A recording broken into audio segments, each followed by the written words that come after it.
Imagine having a secret so dark, so massive, that keeping it consumes your entire life. Now imagine that secret is worth $64 billion.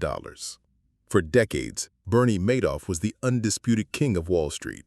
He was the man billionaires begged to invest with. He was a pioneer, a financial legend who helped create the modern stock exchange. But behind the closed doors of the lipstick building in Manhattan, there was no trading. There were no investments. There was only the largest financial lie in human history. This is the story of the ultimate Ponzi scheme, how one man built a flawless empire on thin air, fooled the smartest financial regulators on earth, and how the catastrophic collapse of his house of cards shook the global economy to its core. Madoff was Wall Street royalty.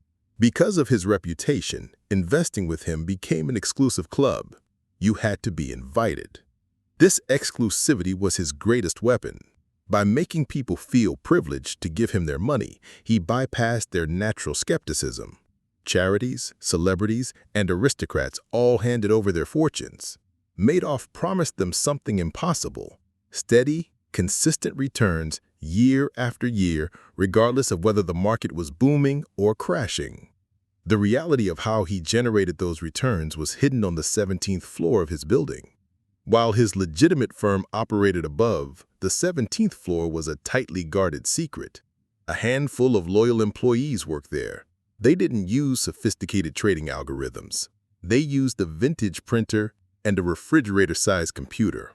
When a new investor gave Madoff money, it was simply deposited into a regular bank account. When an older investor wanted to withdraw money, Madoff paid them using the new investor's cash. It was a classic Ponzi scheme, executed on a scale the world had never seen. Not everyone was fooled.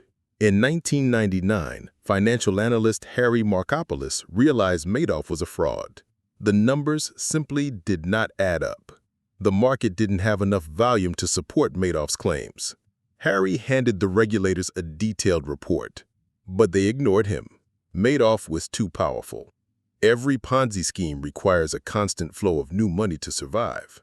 In 2008, the global financial crisis hit. Panic swept across the world. Suddenly, Madoff's investors were desperate for cash. Over a few months, investors requested $7 billion back. Madoff only had a few $100 million left. The music had finally stopped. In December, Madoff confessed everything to his sons. They turned him into the authorities the very next morning. Thousands lost their life savings. The total paper wealth destroyed was roughly $64 billion, ending the ultimate deception.